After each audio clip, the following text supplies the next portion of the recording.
The day we buried Grandma Elinor should have been peaceful.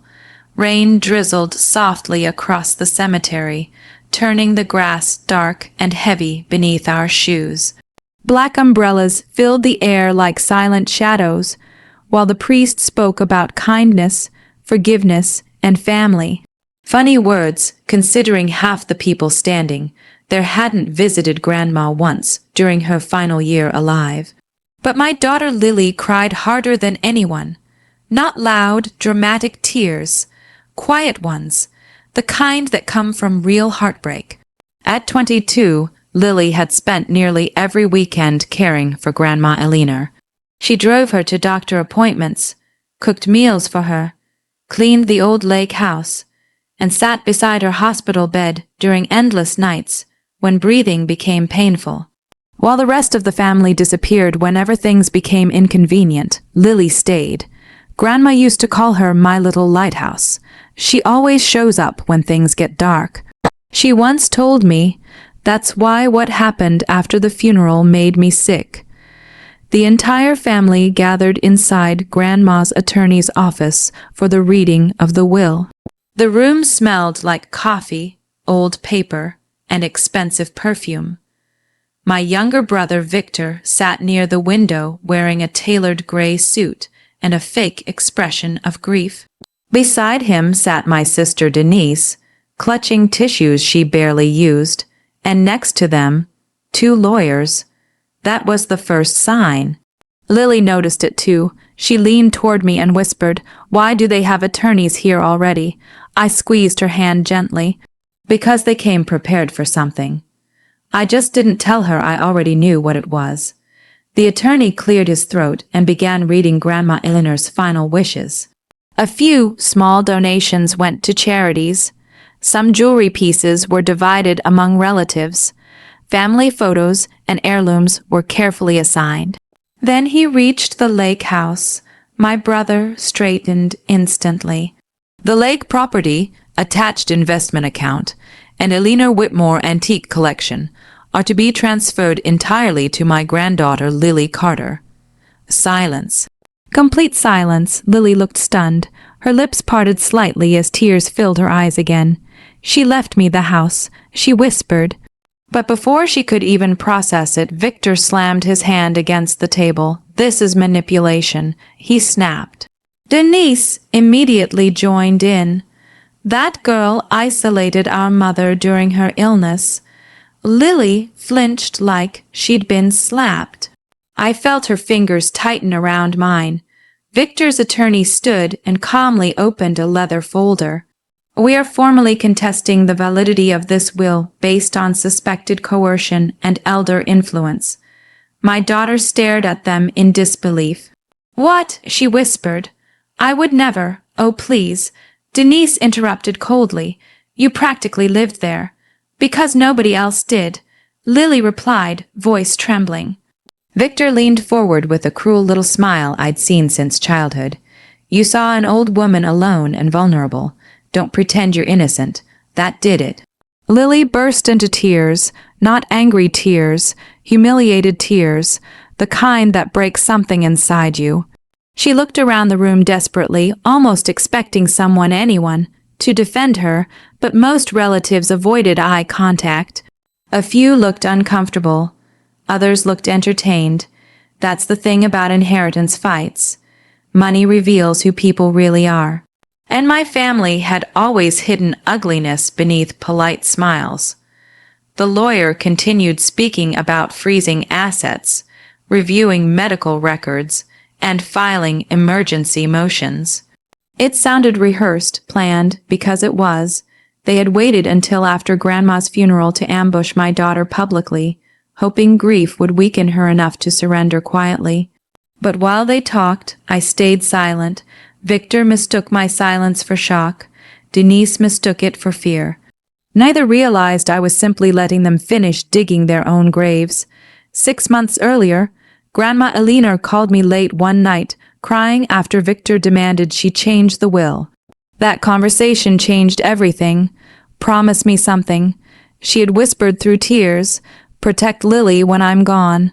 They'll come after her." And I did protect her.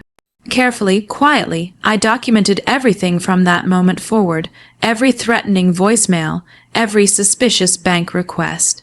Every screaming argument Victor thought nobody recorded. Grandma even wrote letters explaining exactly why she changed her will. The family thought they were walking into an easy victory. They had no idea Grandma left behind evidence powerful enough to destroy them. Finally, Victor pushed papers across the table toward Lily. "If you cooperate," he said smugly, "this won't have to get ugly." Lily looked shattered beside me. So I picked up the papers slowly, glanced at them, then smiled for the very first time that day. "Oh," I said calmly, sliding the documents back toward him, "it's already ugly." Victor's smile disappeared, and for the first time since Grandma died, I think he realized I wasn't scared anymore. The lawsuit arrived 2 days later. A thick envelope stamped with legal warnings sat in my mailbox like a threat waiting to be opened. Lily was in the kitchen making coffee when I walked inside holding it. The moment she saw the return address from Victor's law firm, all the color drained from her face. "They're really doing this," she whispered. I nodded slowly. Her hands began shaking. I took care of her. She said, almost like she was trying to convince herself, "I loved Grandma, I know. No, Dad, I mean really loved her. I didn't stay because of money." I walked over and held her shoulders gently. "You don't need to prove that to me." But the damage had already started. That was the cruel part. Even when innocent people are falsely accused, shame finds a way to crawl inside them anyway. Lily looked exhausted already. Like the grief of losing Grandma wasn't enough without being painted as some greedy opportunist. Meanwhile, Victor and Denise moved fast. Their lawyers filed motions claiming Grandma Eleanor lacked mental clarity when she updated her will. They demanded access to medical records, financial statements, phone history, everything. According to them, Lily had emotionally manipulated a lonely old woman into handing over the family estate. It would have sounded believable, too, if I didn't know the truth. That afternoon, I drove to Grandma's attorney's office carrying a black storage box from my closet. The attorney, Mr. Holloway, looked confused when I placed it on his desk. "What's this?" he asked. "Insurance," I replied. He opened the lid carefully. Within seconds, his expression changed completely. Inside were labeled folders packed with evidence, printed emails, screenshots of text messages, copies of bank transfers, handwritten letters, flash drives, and recorded conversations. Months earlier, after Grandma called me terrified about Victor's pressure tactics, I started documenting everything. At first, it was just precaution, but eventually, even Grandma realized the family might turn vicious after her death. So she prepared, and she prepared thoroughly. Mr. Holloway opened the first folder. Inside was a letter written in Grandma Eleanor's careful handwriting. If Victor or Denise challenged Lily after my death, it read, "Understand this clearly. Lily never asked me for money. She asked me if I needed soup." The attorney looked up slowly. "There's more," I said. I handed him a flash drive that contained security footage from Grandma's living room. He blinked. "Security footage?" I nodded. Victor didn't know Grandma installed cameras. Technically, I installed them for her. After Victor started showing up demanding money late at night, Grandma became nervous living alone. The cameras captured every visit afterward, including the bad ones. Mr. Holloway plugged the drive into his laptop. The screen flickered. Then Victor's voice filled the office. "You owe this family fairness," he barked in the recording. "That girl doesn't deserve the house." A Grandma's weak voice answered calmly, "It's my decision." "No." Victor snapped, slamming something onto a table. "It's manipulation." Another clip showed Denise pacing angrily around Grandma's kitchen. You replaced your real children with a granddaughter playing caretaker, she sneered. Then came the worst recording. Victor attempting to pressure Grandma into signing revised inheritance documents while she was recovering from surgery and still medicated. You can barely think straight, he muttered. Just sign the papers. Mr. Holloway paused the video and removed his glasses slowly. This, he whispered, this destroys them. I leaned back in the chair. We're not finished yet, because Grandma had kept receipts too. Literal receipts. Every grocery Lily bought, every prescription pickup, every repair made to the lake house. Thousands of dollars Lily spent out of her own pocket caring for Grandma, while Victor and Denise barely visited. But hidden among those papers was something even uglier. Bank records showing Victor borrowed nearly $80,000 from Grandma over 6 years. Never repaid, Denise wasn't innocent either.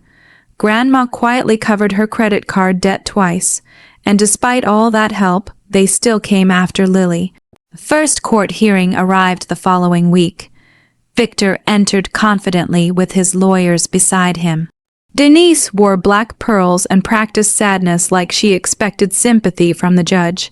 Lily sat beside me silently, clutching Grandma's necklace beneath her sweater. Then Victor's attorney stood. He accused Lily of emotional manipulation, financial influence, and isolating Grandma from her family. Lily's eyes filled with tears instantly. That's when Mr. Holloway rose calmly from our table. Your Honor, he said evenly, before this case proceeds further, the defense would like to present recorded evidence directly contradicting these claims. Victor frowned. The courtroom lights dimmed slightly as the first video began playing, and the moment Victor's own voice echoed across that courtroom, threatening his dying mother over inheritance money, I watched his confidence begin to collapse. The courtroom changed the moment recordings started playing. Victor's voice thundered through the speakers so clearly that nobody could pretend they misunderstood him. If you don't change that will, he shouted in the video, don't expect me to keep helping you. Grandma Eleanor sat trembling in her armchair, while Denise stood nearby with crossed arms, saying nothing. The silence in the courtroom became unbearable. Even the judge leaned forward, staring at the screen with visible disgust. Victor's attorney quickly stood up. Your Honor, these recordings lack context. Oh, there's context, Mr. Holloway interrupted calmly. Plenty of it. Then he played the next clip. This time Denise appeared on screen, pacing around Grandma's kitchen angrily while pointing toward the hallway, where Lily had been helping organize medications. She's poisoning you against your real family. Denise snapped. You're acting like she's your daughter now. Grandma answered softly. She acts more like family than either of you. That sentence hit the room like a hammer. Lily covered her mouth instantly, tears spilling down her cheeks. I reached for her hand beneath the table, but honestly, my own chest felt tight too. Hearing Grandma defend Lily even after death hurt and healed at the same time. Because it proved what we already knew. Grandma wasn't manipulated. She was heartbroken. The recordings continued for nearly 20 minutes. Every threat, every guilt trip, every ugly demand Victor and Denise threw at Grandma became public record. By the end, their expensive lawyers looked defeated, but Mr. Holloway still wasn't done. Your Honor, he said, the defense would also like to submit financial evidence. A stack of documents landed on the judge's desk, receipts, hundreds of them, Lily's grocery purchases, pharmacy payments, utility bills for Grandma's lake house, medical equipment rentals, gas receipts from long hospital drives at 2 in the morning. Years of quiet care documented line by line. Then came Victor's records. Bank transfers from Grandma totaling nearly $80,000. Personal loans never repaid.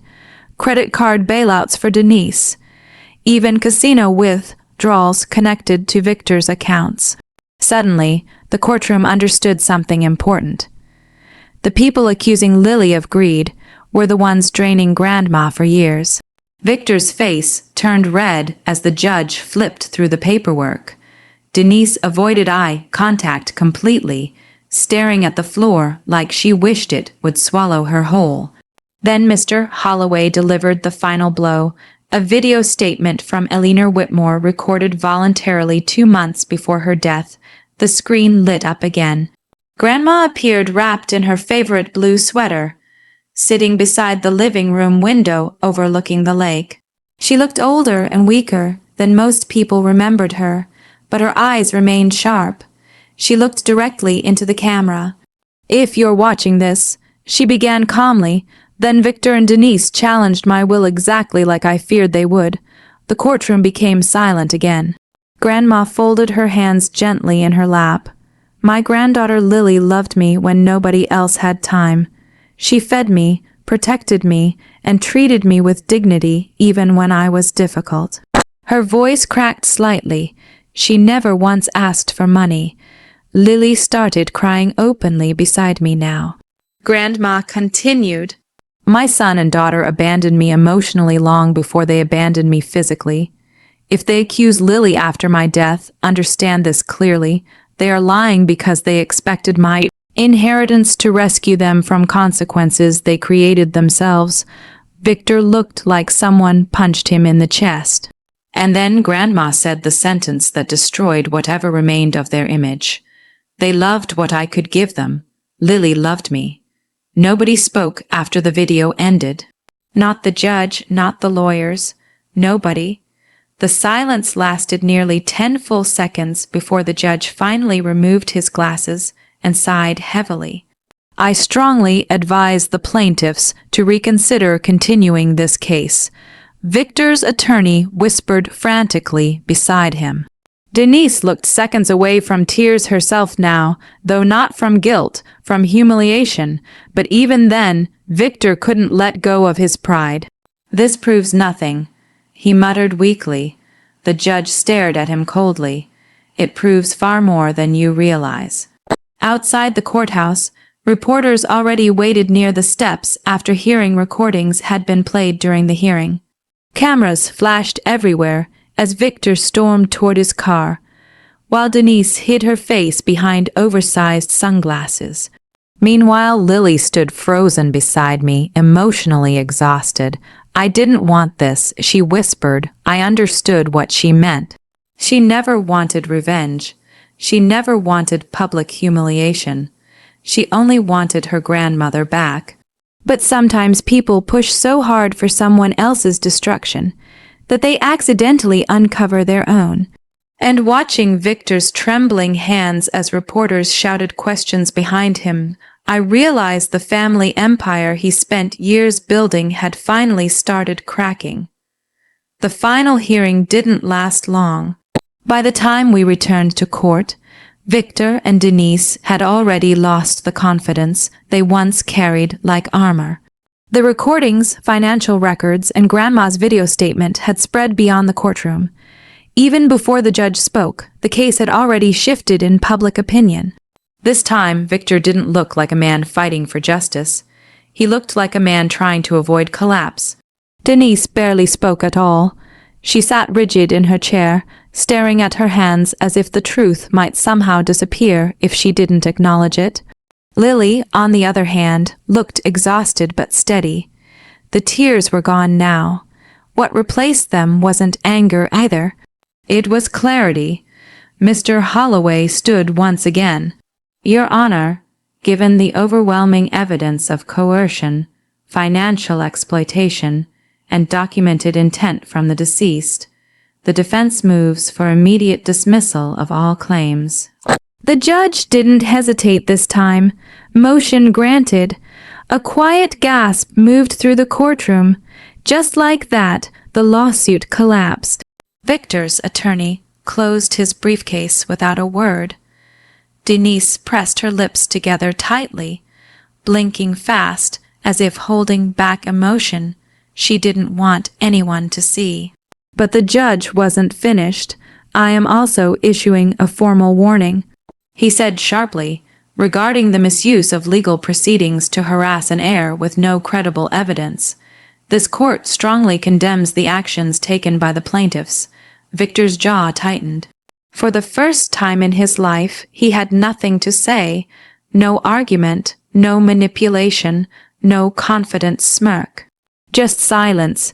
Outside the courthouse, the air felt different, lighter somehow, but not peaceful. Reporters had multiplied since the recordings leaked, and Victor's reputation was already unraveling in real time. Every headline painted the same picture: a man who tried to challenge his own mother's final wishes and lost. Denise left through the side exit without speaking to anyone. Victor stopped near his car, and for a moment he just stood there. When Lily and I walked past him, he finally spoke. "Are you happy now?" he asked quietly. Lily paused. She looked at him not with hatred, not with triumph, but with something far more distant. "No," she said softly. "I'm not happy. Grandma is still gone." That answer seemed to hit him harder than any legal defeat. Because it was the truth none of them could escape. No court victory, no inheritance, no manipulation. Nothing brought Grandma back. We left him standing there as we walked away. But the story didn't end with the courtroom. A week later, Mr. Holloway called us to the lake house. He said there was something Grandma specifically left behind that hadn't been discussed yet. When we arrived, the place looked different already. Cleaner, brighter, like the house itself had started healing. Inside the living room, he handed Lily a sealed envelope. "Eleanor instructed me to give this to you after the case concluded," he said. Lily's hands shook slightly as she opened it. Inside was a handwritten letter. "My dearest Lily, if you are reading this, then I trust you did not let anger define your path.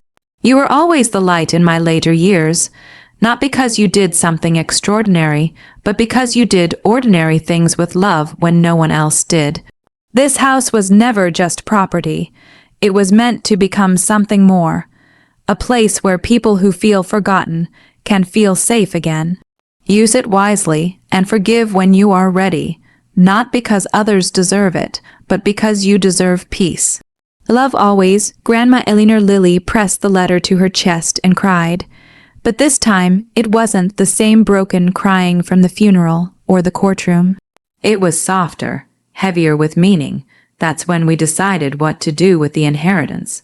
The lake house would not be sold. It would be transformed into a small retreat for single parents, abandoned elders, and families rebuilding their lives after hardship. Volunteers came forward quickly after the court case went public. Donations followed. Even strangers who heard Grandma's story wanted to be part of something she had envisioned long before her death. And slowly, the place she loved stopped being a battlefield. It became healing ground. Victor never contacted us again. Denise disappeared into a quieter life far away, stripped of the attention she once depended on. And Lily, my daughter who once cried in that lawyer's office, stood at the center of something her grandmother built through love and foresight. One evening, she stood by the lake as the sun dipped below the horizon. "I still miss her every day," she said. "I know," I replied. She nodded. "But I think she planned for that too. And maybe she did, because in the end, Grandma Eleanor didn't just leave behind an inheritance. She left behind proof that love remembers and greed always leaves receipts."